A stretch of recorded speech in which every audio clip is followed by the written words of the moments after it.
Salut, te voici actuellement sur la chaîne YouTube Snapstar. Sur cette chaîne, tu retrouveras tous les plus gros clashs de Snapchat et tous les plus gros buzz du moment. Surtout, n'hésite pas à t'abonner tout en activant la cloche des notifications pour ne rien rater du contenu exclusif de cette chaîne. Et oui, sur cette chaîne, tu retrouveras du contenu qui n'est disponible nulle part ailleurs. Sur ce, je te laisse avec la vidéo. Bon visionnage.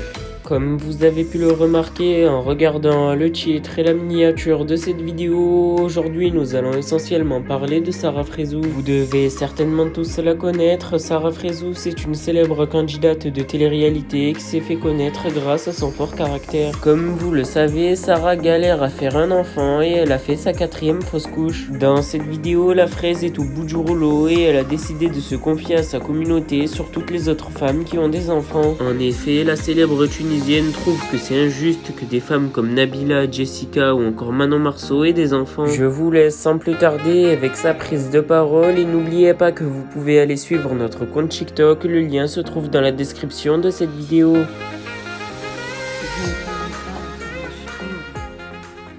Moi, rajoutez-moi le fait que je sois un personnage public, mais j'ai même plus envie d'employer ce mot, j'ai juste envie de dire je suis une bête de foire. Dites-moi. Parce que clairement, je suis une bête de foire. Vous avez pu le voir. Hein. J'ai fait une fausse couche et on a couru pour aller dévoiler mon dossier médical. Voilà. Mais c'est pas grave. Il y a des côtés positifs comme il y a des côtés négatifs dans ce truc-là. Et moi, si aujourd'hui j'en parle, c'est pour ne plus être toute seule. Pour montrer à ces femmes-là que vous n'êtes plus toute seule en fait. Que oui,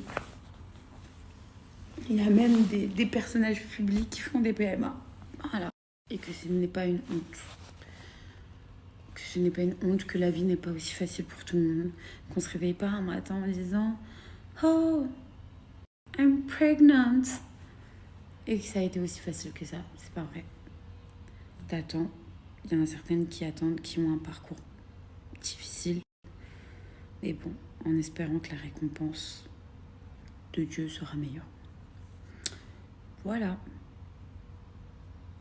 Et posez-moi les questions que vous voulez, je serai complètement transparente avec vous.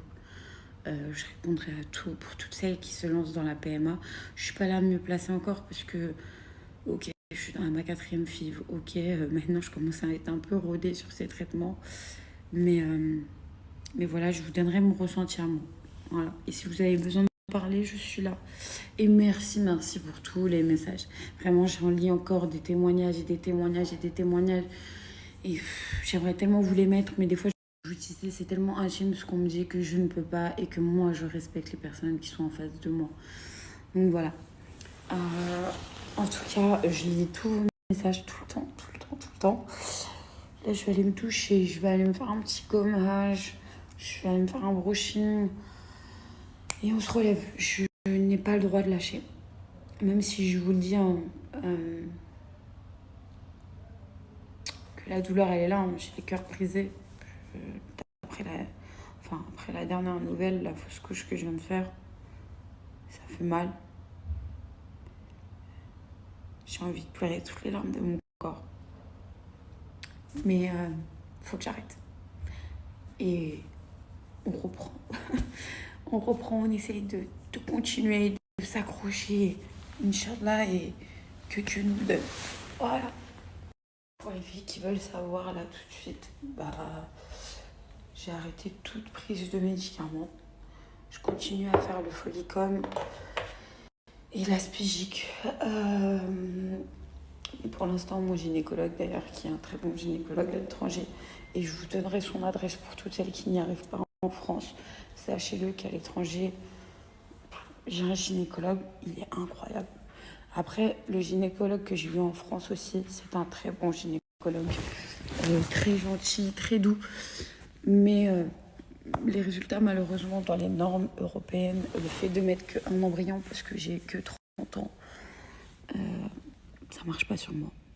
Donc, je vous mettrai tout. Ne vous inquiétez pas. Pour toutes celles qui me demandent en privé, je vous enverrai faire mon gynéco si ça vous intéresse à l'étranger. Il est incroyable.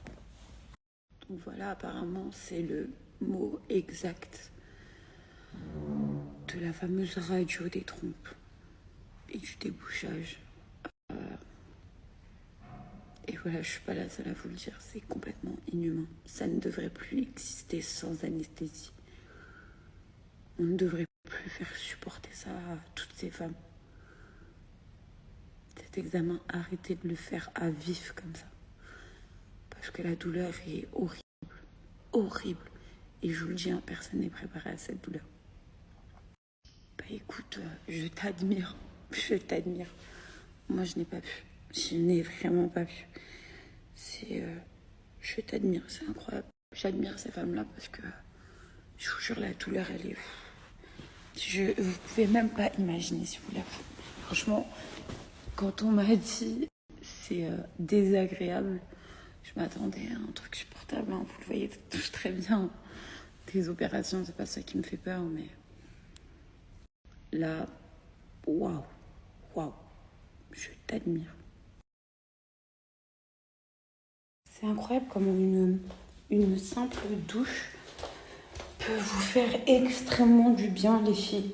Je vous jure, vous avez vu, dans les moments les plus difficiles, et là je parle en généralité, on a l'habitude de se renfermer sur nous-mêmes, de rester dans notre chambre, de ne pas bouger, de pleurer toutes les larmes de notre corps. Et en se disant pourquoi, comment, et en fait c'est la chose à ne pas faire. C'est la chose à ne pas faire. Si malheureusement, je sais, et je suis comme vous, parce que moi j'ai été la première, hein, quand on me dit vas-y, lève-toi, bouge, va te préparer, va te faire fraîche, va prendre l'air, t'as pas envie. T'as pas envie, mais une fois que t'as pris cette bonne douche, pour pouvoir te réveiller, te bichonner et tout, et ben c'est là où tu comprends que, en fait, c'est vraiment important. C'est vraiment important de prendre soin de soi. Et là, je vous le dis, ça me fait le plus grand bien, genre ça m'a réveillée. Je sais pas comment vous expliquer. Et peu importe, hein, que ce soit une déception amoureuse, que ce soit une déception, comme moi, hein, que ce soit n'importe quelle déception, ne vous laissez pas abattre par la vie. Battez-vous. Si vous avez des épreuves, comme on dit, c'est que vous pouvez les remonter. Enfin, les surmonter, excusez-moi. Ça se voit que je suis fatiguée, mais bon, ça va le faire, vous inquiétez pas. Ne vous inquiétez pas, allez, j'ai pas le droit de rester déprimée. Les amis, comme tout à l'heure, je vous ai dit, par rapport à l'hôpital américain, portez plainte, je suis fatiguée. Sachez que j'ai quand même pris un avocat, j'ai quand même envoyé une mise en demeure. Et ils m'ont complètement envoyé chier, comme si j'étais une folle en fait. Avec preuve à l'appui, et ils en ont rien à battre. Vous pouvez même taper sur internet hôpital américain et vous verrez que en 2000, je sais plus, j'ai pas envie de dire de conneries, ils ont été condamnés parce que pareil, une mannequin a été venue dans cet hôpital pour avoir recours à des soins médicaux et elle s'est fait violer pendant l'anesthésie. Et je trouve ça quand même grave. C'est grave. Donc voilà. Je pense que vous pouvez comprendre pourquoi à chaque fois je dis que c'est, comme je vous ai dit, c'est vrai que très souvent, j'arrête pas de dire qu'en France on n'est pas en sécurité, qu'en France tout me fait peur. Et je pense que je vous ai montré que réellement j'ai mes raisons en fait. J'ai réellement mes raisons. Parce que voilà, médicalement parlant, pas en sécurité, on te filme, on envoie des blogueurs, on envoie des dossiers médicaux. Je me suis fait cambrioler 2 fois. Quand je suis sur Paris, je vais pas vous mentir, je vis sous angoisse. Vraiment. Vraiment, c'est dommage. C'est dommage parce que j'aime mon pays. Toute mon enfance, je l'ai fait là-bas. Pour vous dire, j'aime carrément Bondy. Je viens du 93, il y a quelques jours, j'étais appelée à un scandale parce qu'on traitait les gens du 93. J'aime ma France, mais c'est pas la France que j'ai connue. Déjà que la vie est assez dure en tant que femme. Alors, vie d'une influenceuse, waouh. Déjà, vivre en tant qu'être humain est déjà assez compliqué. Je pense que chacun a ses problèmes, à des degrés différents. qu'il soit minime ou plus grand, ça reste un problème pour certains. Et on ne sait pas le sentiment des gens et comment ils ressentent que ce soit un petit problème ou un grand problème. Mais ça peut énormément jouer sur la vie de quelqu'un. Surtout, sur tout. Sachez-le, ça peut avoir des répercussions. Et c'est compliqué. Bon bref, je vais me taper, je vais arrêter de taper. Merci à toi d'avoir visionné cette vidéo et surtout n'hésite pas à liker la vidéo et à nous donner ton avis dans l'espace commentaire. Sur ce, on se retrouve dans une prochaine vidéo. Peace.